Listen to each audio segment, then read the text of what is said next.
को बोर नहीं होने देगी। उसे गोद में बिठाते आयशा ने कहा, हम लोग खूब मस्ती करेंगे और आज बिरयानी भी बनाएंगे। अबान ने कहा, ठीक है। आयशा ने हामी भरी, ओके मैं तो जा रहा हूँ, आप लोग करो गपशप, गोश्त भिजवा दूंगा, फिर चले गए।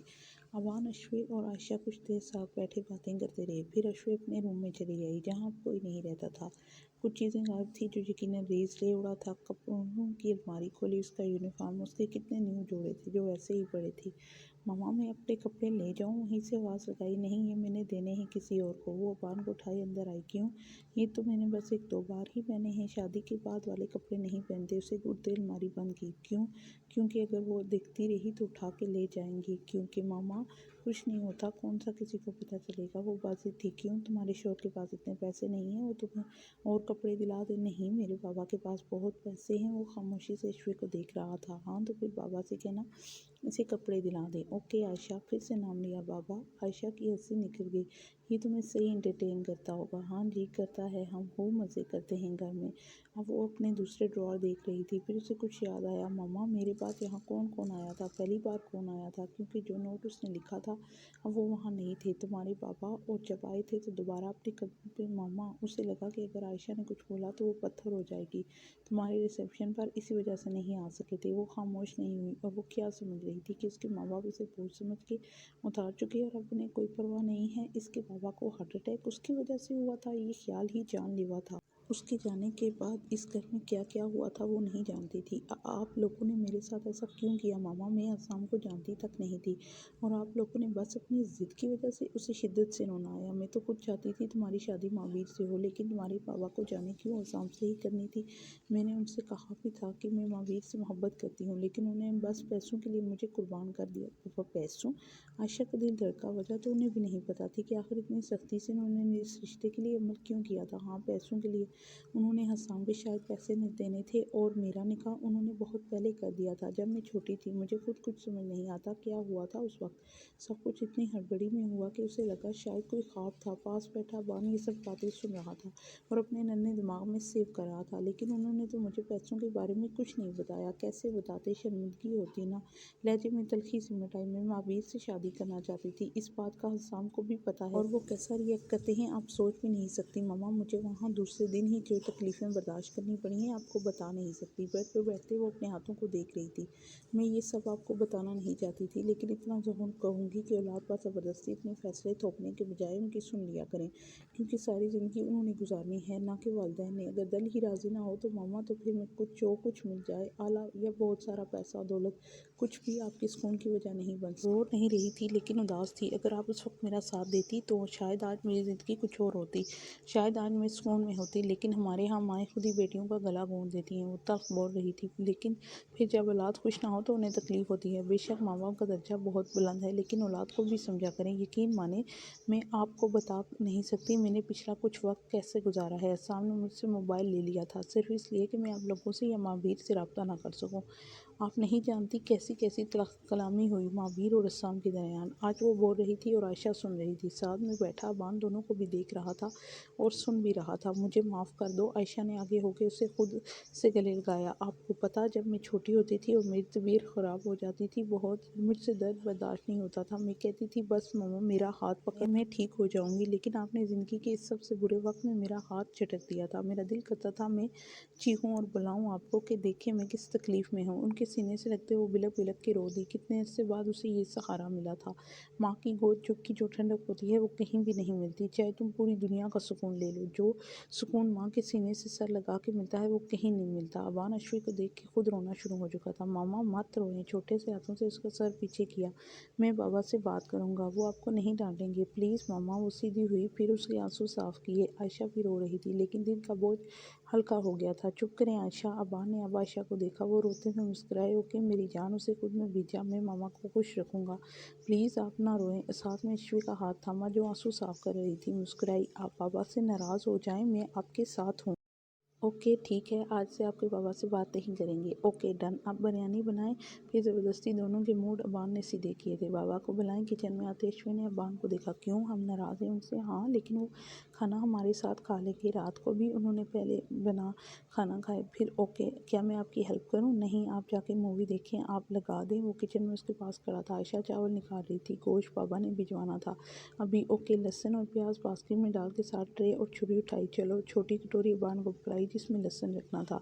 फिर बाहर आके चैनल सर्च की, कहीं भी अच्छी मूवी नहीं लगी थी। एक जगह पे लगी हुई थी लेकिन वो अबान के देखने वाली नहीं थी। मामा मोबाइल पे लगा दे। नहीं, 1 मिनट में आती हूँ। फिर रीस के कमरे से लैपटॉप ले आई। नेटफ्लिक्स ओपन करते वहाँ से उसे मूवी लगा के दी थी। ये ठीक है, साथ में कुछ रिफ़्रेशमेंट भी होती तो ज़्यादा मज़ा आता। बेटा, ये घर है, सिनेमा हॉल नहीं है। मैं ला के देती हूँ, डांटो मत। आयशा किचन से बाहर निकल रही थी, सुनते वापस चली गई। फिर प्लेट में नींबू और लेस के 2 पैकेट ला के अबान को दिए। ये हुई ना आयशा वाली बात। आयशा दांत कचका के रह गई। ये हैं वो कागजात जो अब हमारे हैं, ये न्यू तैयार किए हैं। 3-4 फाइल्स सेडली के सामने रखते दानिया कुर्सी खींच के बैठी। शाबाश, उन्होंने उठाए। वहाँ शाम के साइन भी थे। बस अब यहाँ आप साइन कर दें, फिर वो सब कुछ आपका। जगह की निशानदेही करते वो मुस्कुरा रही थी। उन्होंने पिन निकालते साइन कर दिए। 15-16 पेजेस पे साइन करते वो थके नहीं थे। अब से वो असफंद यार का बेटा सड़क पे आ गया है। वो हंसते थे। हाँ हाँ, फिर हंसते ही चले गए। दूर बैठा किस्मत का परिंदा इन पे हंस रहा था। वाह भाई, आज तो पड़ोस से खुशबुएं आ रही हैं। परवशा बेगम अभी बाहर निकली थी। अकेली थी, इसे जवाब तो किसी ने देना नहीं था। सो खामोशी से बास्केट रख के वापस आई। इज्जत मुंह तक दुपट्टा किए सोफे पे लेटी थी। सुबह से यही हाल था। तुम्हें हुआ क्या है, बताती क्यों नहीं हो?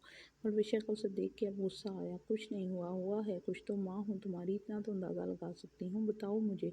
उसके पास आके बैठी। कुछ नहीं हुआ सच में। फिर ये ऐसा मुंह क्यों बनाया हुआ है जैसे पता नहीं कितना बड़ा नुकसान हुआ हो? मोरे, आप मेरी मदद करेंगी प्लीज़? वो उठ के बैठी। हाँ क्यों नहीं। उसके बाल सीधे किए, चेहरा अभी भी कमलाया था। प्लीज़ पहले मेरी बात सुन लीजिएगा तहम्मुल से। उनके हाथ थामे। हाँ बताओ, टेंशन हो रही है? अब मैं आपकी बेटी हूँ, आपको मुझसे मोहब्बत तो होगी। जान हो मेरी, कुछ भी कर सकती हूँ मेरे लिए। हाँ सब कुछ। तो मैं रीत से मोहब्बत करती हूँ, उससे शादी करना चाहती हूँ। बोल दिया, जो होना होगा हो जाएगा। प्रविशा तो सत्ते में आ गई। तुम पागल वागल तो नहीं हो गया? प्लीज़ मोरे, आप मेरा साथ दे देंगे ना? आपकी बेटी अजीज़ है या ना? बेटी, दिल से आवाज़ आई थी लेकिन लब खामोश रहे। बोले ना। उनकी खामोशी पे इसका दिल हो रहा था। तुम अजीज़ हो और मैं तुम्हारे बाबा से बात करूँगी। वो ही भाईजान से कुछ। इज्जत को यकीन नहीं आया अपने कानों में। फिर तेज़ी से उनसे लिपटी। आयशा से तो परवशा अच्छी निकली, जिन्होंने अपनी बेटी का दिल दुखाया नहीं, बल्कि किस्मत अच्छी थी कि उसकी ज़िंदगी में कोई हसाम जैसा शख्स नहीं था जिसकी वजह से वो अपनी मोहब्बत खो देती। फिर परवशा ने कुतुब खान से खुद बात की थी। पहले तो वो हैरान हुई इस बात पे कि परवशा कह क्या रही है। वो शर्मिंदा थी लेकिन अपनी बेटी का दिल नहीं उजाड़ सकती थी। वो जानती थी मोहब्बत के बिना जो बेसुकूनी होती है वो कैसी जानलेवा होती है। वो अपनी बेटी की ज़िंदगी में ऐसी बेसुकूनी नहीं फैलाना चाहती थी जो उन्होंने अपनी बेटी की ज़िंदगी में फैला दी थी। बेटे तो फिर बर्दाश्त कर देते हैं लेकिन बेटियां अंदर ही अंदर कुलते खाक हो जाती हैं और किसी को पता भी नहीं लगने देती। उन्होंने सही वक्त पर अपनी बेटी का मान रखा था। सर, आपसे बाहर कोई हमीद साहब मिलने आए हैं। वो अभी मीटिंग से वापस आया जब इंटरकॉम पे उसे बताया गया। सामने लगी स्क्रीन पे नज़र डालते उसे अंदर बुलवाने का कहा। फिर टेबल पर बिखरे पेपर सेट कर रखे। उनके आने तक टेबल नॉर्मल हालत में आ चुका था। अस्सलाम वालेकुम। वो झिझके। बराह रास्त वो दोनों बहुत दिनों बाद बात कर रहे थे। वालेकुम सलाम। आए बैठे। बैठे बैठे अस्साम चेयर की तरफ इशारा किया। वो खामोशी से बैठ गए। कहें कैसे आना हुआ? अस्साम के माथे पर शिकने नमदार हो रही थी। उनके हाथ में एक फ़ाइल थी। ये तुम्हारी अमानत लौटाने आया हूँ। फ़ाइल उनके सामने रखी। इसमें वो तमाम चीज़ें हैं जो तुम्हारे वालिद साहब ने तुम्हारे लिए मुझे अमानत रखवाई थी। अब आपका कौन सा ड्रामा है? फ़ाइल खोलते उन्हें तंज़िया नज़रों से देखा। वो खामोश बैठे रहे। जानते थे उनका कोई लफ्ज़ अस्साम को सच्चाई नहीं समझा सकता जब तक वो खुद ना देख ले। अस्साम ने तमाम पेपर देखे। इसमें फैक्ट्री के कागजात थे। उनके अलावा घर, बैंक बैलेंस, मौजूद रकम जो अश्वे के नाम पे थी। इसके अलावा इसकी माँ के जेवर की स्टेटमेंटें और सब कुछ था। वो हैरान हुआ। ये सब तुम्हारा है जो अश्वे के 18 साल के होने तक मेरा था।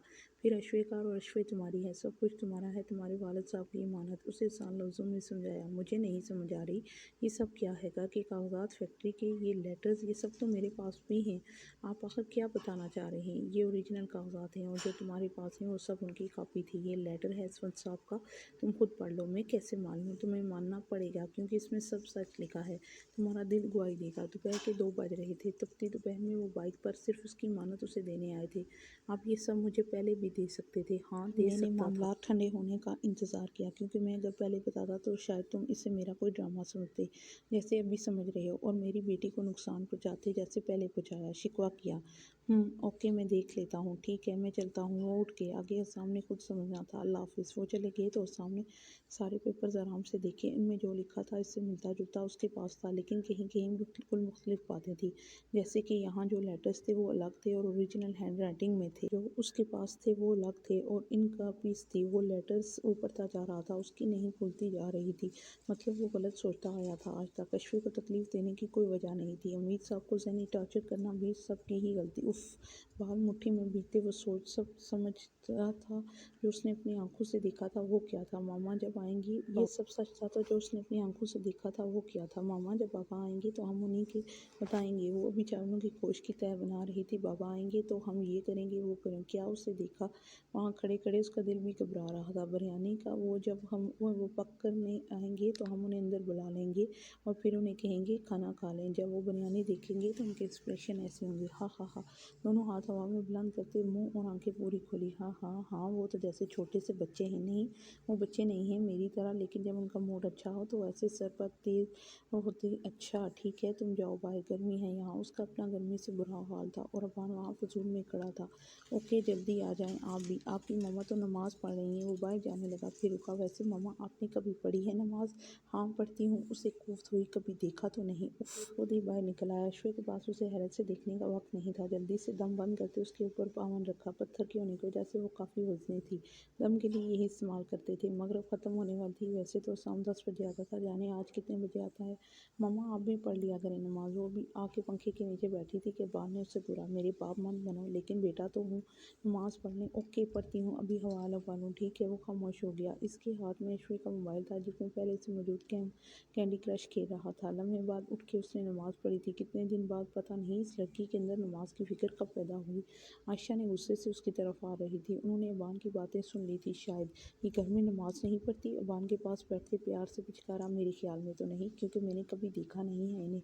वो मज़े से बता रहा था। अगर ऐसा करेगी तो फिर मुश्किलात ही आएंगी ना। अल्लाह के लिए टाइम निकालेगी तो अल्लाह इसीलिए निकालेगा। फिर कहती है फ़लाँ फ़लाँ हुआ है। इन्हें सही मानों में गुस्सा आ गया था। नमाज के बिना कैसे सुकून मिल सकता है? बच्ची नहीं हूँ, ना खुद पढ़ती हो, ना अपनी आने वाली नस्लों को सिखाओगी। अक्ल शऊर तो है ही नहीं, बस फिल्में ड्रामे देख लो इसे। मामा बस करें, क्यों इतनी कर रही हैं? वो राहनसी होगी। अबान के बच्चे, तुम्हें पापा से सीधा करवाऊंगी। उसके पास बैठते चुटकी काटी। आयशा, आपकी बेटी में वाकई अकल नहीं है, इसे दर्द हुआ था। हैं शर्म करो। हाँ शर्म, आपसे शर्म नहीं आती? माँ बाप को आज तक नहीं आई, आपको कैसे आएगी? आयशा अभी तक बातें सुना रही थी। इस चक्कर में दम उतारना भूल चुकी थी। चूल्हा मैं बंद करूँगी या तुम्हारा शोहर? आयशा किचन में गई तो उसकी अकल पे मातम किया। मामा, एक तो आप इतना प्रेशर डाल देती हैं, बंदे पे कि सोचने समझने की सलाहियत ही ख़त्म हो जाती है। वो कलस के रह गई। बेटा वो तुम में पहले ही नहीं है। तंज किया। उफ ठीक है, आइंदा नहीं आऊँगी। हाँ बस अब अपनी गलत साबित करने के लिए नहीं आऊँगी। अच्छा मामा सॉरी, आइंदा नमाज़ पढ़ूँगी, बल्कि इस ज़बान के बच्चे के सामने बिठा के पढ़ूँगी। असल फसाद की जड़ तो वहीं था ना, सामने बिठा के नहीं बल्कि साथ पढ़ाया करोगी, इसे भी सिखाओ। ओके, जैसा आपका हुक्म। बात ख़त्म कर दी, लेकिन मामा भी फिर भी बड़बड़ाती रही। अब रायता बना लो। दम उन्होंने खुद खोला था। अच्छा, वो दही उठाने के लिए फ्रिज के पास आई, वो निकाला और बस काम ख़राब। मामा मैं नहीं करूँगी। बड़ी मुश्किल से वोमिटिंग रोकी थी। क्यों? उसके पास आई, दही पकड़ के शेल्फ पे रखा। मुझसे नहीं होता, इतनी गंदी स्मेल लगती है इसकी। पहले तो नहीं लगती थी। मुझसे लिए बाहर आई। पहले भी हुआ है ऐसा? कैसा? आयशा पास ही बान बैठा था। कुछ नहीं, तुम चुप रहो। अब की बार आयशा ने उसे घूरा। ओके, कंधे उचकाए। जी बहुत ज़्यादा ख़राब हो जाती है तबीयत, वोमिटिंग, और मुझे पता है मैं प्रेग्नेंट हूँ। आराम से बताया। और मुझे अब बता रही हो? इतनी देर किचन में गर्मी में खड़ी रही हो। उन्हें अफसोस हुआ। नहीं ख़राब थी तबीयत, और आप भी तो काम करती है ना। मेरे आने से चलो कुछ रेस्ट हुआ, आपका भी हो जाएगा, मेरा रेस्ट भी। बस तुम अब आराम करो, किचन में जाने की ज़रूरत नहीं है, कर लूँगी। और आप जो मैं तुम्हें बताऊँगी वैसे ही करना। खुशी से उसके माथे पे प्यार दिया। अबान खामोशी से सुन रहा था। ओके, पानी ज़्यादा से ज़्यादा पीना, गर्मी में नहीं बैठना, खाना 3 टाइम पेट भर के, और फ्रेश फ्रूट भी डेली, और सबसे सबसे पहले चेकअप कराओ अपना। ओके, अश्विन ने सर हिलाया। अबान सुन रहा था। हम तुम बैठो, मैं बनाती हूँ। मुझे सलाद के लिए सब चीज़ें यहीं ला दें, मैं बनाती हूँ। ओके। वो फिर से खीरे और टमाटर दे गई थी जो अश्विन काटती रही। वो 8:30 बजे पहुँचे थे हमीद साहब के घर। वो घर पे ही मौजूद थे। अस्सलाम वालेकुम। सबसे पहले अबान उससे आके मिला था। उसके पीछे पीछे अश्विन थी, फिर आयशा और हमीद साहब। फिर अश्विन ने सलाम किया। फिर आयशा ने पहली बार ससुराल वाली फीलिंग्स आ रही थी असाम को। फिर वो लोग अंदर आए। बाबा आज बहुत कुछ हुआ है, घर जाके बताऊंगा। अबान उसके साथ घुस के बैठा। अश्विन ने पानी ला के दिया। आज मामा की सही वाली हुई है। अच्छा, किस बात पे? खाली गिलास पकड़ाया। अश्विन अबान को बोल रही थी सारी बातें डिटेल से, घर जाके बताऊंगा। यहाँ मामा ऐसे देखती रहेंगी। वो जा तो किचन की तरफ रही थी लेकिन अबान को देख रही थी, वो भी गुस्से और बेबसी की मिली जुली कैफियत से। अगर उसे ज़रा सा भी अंदाज़ा होता ना कि अबान ये सब करने वाला है तो वो उसे कभी भी अपने साथ ना लाती बल्कि असाम के साथ भेज देती। गिलास रख के वापस आई और अबान की दूसरी तरफ बैठी। फिर ज़रा सा नीचे होकर उसके अपनी तरफ मुतवज्जो किया। अगर तुमने कुछ बताया ना तो जान निकाल लूँगी तुम्हारी। मामा बाबा देखे, मामा धमका रही हैं। फ़ौरन से हंसा। बताया कौन? वो आयशा की बात सुन रहा था जो दूसरे सोफे पर बैठी थी। हाँ, कौन कौन धमका रहा है मेरे बेटे को? अश्विन ने अनजान बनने का नाटक किया। आप और कौन? हंसाऊं? वापस आयशा की तरफ मुतवज्जा हो चुका था। तुम घर चलो, सीधा करूंगी। अश्विन धीमी आवाज़ में गुर्राती वहाँ से उठ गई। फिर 10 बजे उन्होंने खाना खाया था। किसने बनाई है बिरयानी? प्लेट में निकालते हमीद ने पूछा। बिरयानी मम्मा ने बनाई है हमीद साहब, नाना कहें। हसाम ने टोका जबकि बाकी सब मुस्कुराए थे। नाना तो मेरी मामा के बाबा थे। वो कन्फ्यूज़ था। शायद तो अश्विन भी मामा हैं, इसके इस लिहाज से ही आपके नाना हुए। ठीक है, बाबा और आयशा को नानो कहो। हसाम को हैरत हुई, किसी ने और अभी तक इसे टोका क्यों नहीं था? तुम मुझे आयशा बुला सकते हो, तुम्हारे मुंह से सुनना मुझे बहुत अच्छा लगता है। ठीक है। वो साथ साथ खा भी रहे थे। खाना खा के कुछ देर वो लोग बैठे थे। अश्विन बाबा के साथ बातें कर रही थी और असाम आयशा के साथ। अबान असाम और अश्विन का मोबाइल उठाए कुछ देर इधर उधर शेयर कर रहा था। वहाँ से निकलते असाम ने फ्रिज के ऊपर पड़ा पिन उठाया। ये वो पेन था जो उसने महावीर को दिया था। फिर वापसी पे डॉक्टर के पास गए थे। प्रॉपर चेकअप के बाद पता चला था प्रेगनेंसी को 3 वीक हो चुके हैं। साम बहुत खुश था। अगर करीब आने की पाबंदी ना होती तो वो ज़रूर अश्विन को एक बार खुद में भेज लेता।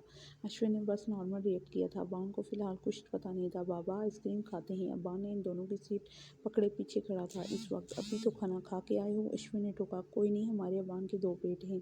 पीछे मुड़ते उसे आंख मारी। जी बिल्कुल मम्मा, एक में खाना रखता हूँ, एक में आइसक्रीम। हा हा, बहुत हंसी आई। अश्विन ने दोनों को घूरा। शाम का मूड बहुत अच्छा था इसलिए आइसक्रीम पार्लर के सामने गाड़ी रोकी।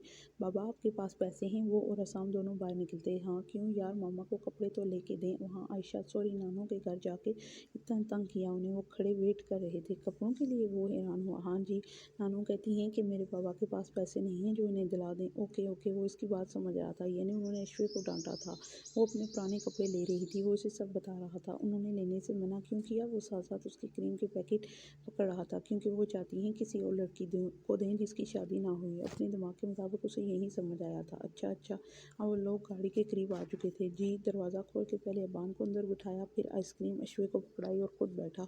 और बाबा आपने बहन थी ना? उसे कुछ और याद आया। यस बेटा, इंस्टॉलेशन पे लगाई हुई है।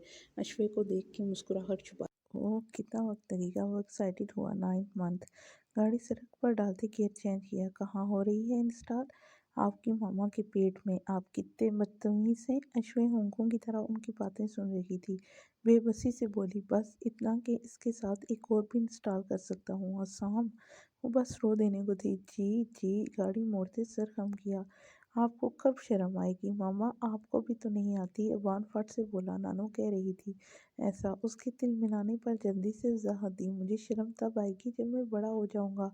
अबान फुल मज़े में था। जिस तरह की आपकी हरकतें हैं वो छोटे बच्चे नहीं करते, बड़े ही करते हैं। अच्छा, ईरानगी से देखा सारे रास्ते हो और अबान अश्वे को तंग करते आए थे। तमाम दरवाजे खिड़कियां बंद कर दो, बस एक मेन गेट खुला रहना चाहिए। अली और दानिया साइन होते ही वहां आ चुके थे। इस घर पर कब्जा करना कोई छोटी बात नहीं थी। इस हवेली पर नज़र बरसों से थी। उसकी जवानी के दिन थे जब वो यहाँ गार्ड गेट के सामने बैठा करता था। फिर खुद ही उसने अपने पाँव पर कुल्हाड़ी मार ली। बाबा हर तरफ से दरवाजे बंद हो चुके हैं, बस उनका इंतज़ार है। वो हसाम का इंतज़ार कर रहे थे। उनके ख्याल में अबान और अशरीक घर होंगे। वो लोग आसानी से कब्जा कर सकते थे। अगर वो दोनों घर पर होते फिर चलो कुछ नहीं होता, वो अब भी कर सकते थे। गेट के पास आते फुल जोश में नज़र आ रहे थे। इतने में उन्हें बाहर गाड़ी रुकती नजर आई। साथ हॉर्न भी बज रहे थे लेकिन दरवाज़ा किसी ने नहीं खोलना था। हसाम जो पीछे से ही हॉर्न बजाता आ रहा था, ना गेट ना खुलने पर बाहर निकला। गार्ड वहाँ मौजूद नहीं था, शायद कहीं गया हुआ था। यही सोच के अपनी चाबी से दरवाज़ा खोला लेकिन सामने दानिया खड़ी मुस्कुरा रही थी। आइए आइए, अली उसे देखते ही बोला। अली को देख के हैरत का झटका लगा था। हसाम को कहीं तो देखा था इससे पहले। आइए नहीं जाइए, क्योंकि अब ये हमारा घर है। फाइल से खुद को हवा देती वो हंसी। ये हसाम मेंशन नहीं रहा अब। डियर हसाम, ये घर अब सेठ अली का है और मेरा है। क्या बकवास कर रही हो तुम? पीछे हटो। आगे होके गेट खोला। फिर बाहर जाके गाड़ी में बैठा। अबान सो चुका था। अश्विन ने इतना टाइम लगाने की वजह पूछी। हसाम खामोश रहा। फिर गाड़ी के अंदर लेके आया। सेठ अली और दानिया गुस्से और तशवीश से देख रहे थे। तुम यहाँ रह सकती हो कुछ दिन, लेकिन ये घर अब तुम्हारा नहीं है। जो ही बाहर निकला, दानिया दोबारा सामने आई। मेरा दिमाग मत खराब करो, बहुत बुरा होगा। अबान को कंधे पे डालते अश्वी का हाथ पकड़ा। दरवाजे बंद हैं। सेठ अली ने हौंक लगाई। अफसान दरवाजे के करीब दिया गया था कि दरवाजा खुद ही खुल गया। दानिया का मुंह खुला। तुम्हारा बाप भी इस घर के दरवाजे मुझ पर बंद नहीं कर सकता। वापस मुड़ते उसे देखा। अश्वी परेशानी से ये सब देख रही थी। अबान को उसने रूम में लिटा के दरवाजा लॉक किया। फिर किसी को कॉल करते राहदारी में बने एक शेल्फ के पीछे आवाज उठाया। उसके अंदर से छोटी सी पिस्टल निकाली और अपनी पॉकेट में रखी। अश्वे, आप कमरे में जाएं, मैं आता हूँ। अश्वे जो सीढ़ी के पास खड़ी थी उसे देखा। नहीं, मैं आपके साथ आऊंगी। अजीब सा खौफ था। मैंने आपसे कहा है कमरे में जाएं, जब तक मैं न कहूँ बाहर नहीं आना। उसकी आवाज़ ऊंची हुई। अश्वे पीछे मुड़ी और अपने कमरे में बंद हो गई। हसाम नीचे आया। अपनी अंदरूनी जेब से पेन निकाल के सामने वाली पॉकेट में रखा। फिर सोफे पर बैठ गया। वो दोनों उसके सामने बैठे हुए थे। शुरू करें अपनी बकवास। दिमाग की रंगीन तन रही थी। बकवास नहीं, सच। और ये जो तुम अपनी जरखरीद बीवी को कमरे में भेज दिया है ना, इसे भी बाहर निकालो। जरखरीद पे शाम की आंखें भी सुर्ख हुई, लेकिन वो जब्त करके बैठा रहा। ये फाइल है इस घर की, जिसके मुताबिक तुम अपना ये घर मेरे नाम कर चुके हो।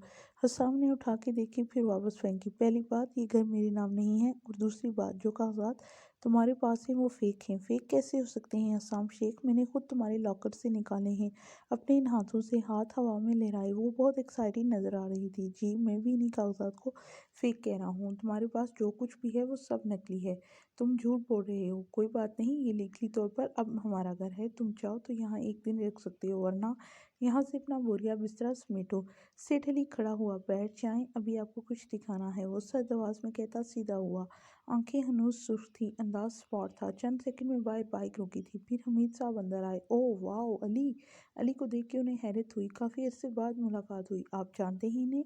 हैरानगी से देखा। हाँ, हम दोनों तुम्हारे पापा के पास काम करते थे। ये गार्ड था और इस कमीने को मैं लेके आया था। उसने मेरी ही रस्सियां काट दी। अली को गुस्सा आया हमीद को देख के। मतलब? मैं समझा नहीं। मैं तुम्हें समझ में कैसे आएगा? अली हमीद साहब की तरफ बढ़ा। तुम्हारी वजह से मैं इस जगह से कंगाल होके गया था, और आज देख तेरी बेटी को नंगे सर यहाँ से निकालूंगा। अपनी जुबान को लगाम दो। हसाम उठते उसके करीब आया। मेरी जुबान को लगाम देने से क्या होगा? सच्चाई बदलेगी तो नहीं? अली पीछे हुआ। सच्चाई तुम्हें हमीद साहब बताएंगे। पर हमीद साहब को देखा। ये फाइल्स देखने के बाद और कौन सी सच्चाई रहेगी मिस्टर हसाम? तानिया कब से खामोश थी। इन फाइल्स में सब झूठ है, और ये घर मेरे नाम नहीं अशफी के नाम पे है। हसाम ने धमाका किया था। तुम अब झूठ बोल रहे हो। अली भड़का। नहीं, वो सच बोल रहा है। हमीद साहब बोले। ये घर अश्वी के 18 साल के होने तक मेरे नाम पे था। फिर ये घर अश्वी के नाम हुआ है। लेकिन तुमने ये घर अपने नाम क्यों करवाया? मुझे समझ नहीं आई। उन्हें अली वाले मामले का कुछ मालूम नहीं था। तुम भौंक रहे हो आज भी, जिससे उस वक्त भौंकते थे। मैं कहता कुत्ता हूं ना, जो इस वक्त असफंद और उसकी बीवी को कत्ल कर दिया, इस घर के लिए, इस दौलत के लिए। और अब तुम कह रहे हो शाम का वजूद साकत हुआ। मतलब उसने बाबा को कत्ल उसने नहीं किया था? रुको। इतनी आहिस्ता आवाज थी कि मुश्किल ही वो लोग सुन पाए। हमीद साहब ने मेरी मामा के साथ नहीं, वो सब जो मैंने देखा था वो सब मान रहा था। वो सब मैंने किया था ताकि मैं आराम से इस प्रॉपर्टी का मालिक बन जाऊं। पर तुम्हारे इस जलील बाप ने सब कुछ इस कमीने को दे दिया। इतनी बड़ी सच्चाई आज शाम को पता चली। असल में तो वो बेवकूफ बना था। इसे कहते हैं कभी कभी आंखों देखा सच भी नहीं होता। हाँ हाँ, वो हंसा। और मैं सजा किसे दे रहा हूँ? था बेसाख्ता। उसका हाथ पॉकेट की तरफ गया। गन निकाली। ठा ठा ठा। 3 गोलियां अली के सीने में बेबस की। अचानक इस अवतार के लिए कोई भी तैयार नहीं था। अश्वी जो कब से अंदर बैठी खौफ से काम रही थी, बाहर से ऊंची ऊंची आवाजों से इसका दिल हुला रहा था। गोली की आवाज पर उसकी चीख निकली थी। आगे होके असम ने पूरी गन उस पर खाली की थी। बाबा!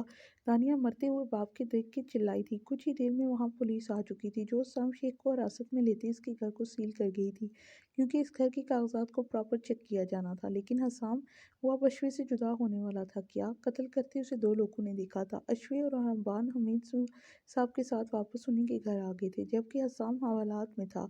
क्या मैं अपने वकील को एक कॉल कर सकता हूँ? कॉरिडोर में चलते उसने साथ चलते इंस्पेक्टर से पूछा। जी सर, क्यों नहीं? वो हसाम को पहले से जानते थे। मेरे मोबाइल में है नंबर। उसने अपना मोबाइल दिया तो सामने टोका, फिर आपको कुछ देर इंतज़ार करना पड़ेगा। कुर्सी पे बैठने का इशारा करते इंस्पेक्टर ने कागज़ात निकाले। अस्साम बैठ गया, मेरे पास कुछ है आपको दिखाने के लिए। फिर उसने वो सीक्रेट कैमरा इंस्पेक्टर के हवाले किया। उन्होंने फ़ौरन इसे लैपटॉप से कनेक्ट। वो सब देखते रहे, सब कुछ मौजूद था, कत्ल भी और जो वहाँ बातें हुई थी वो।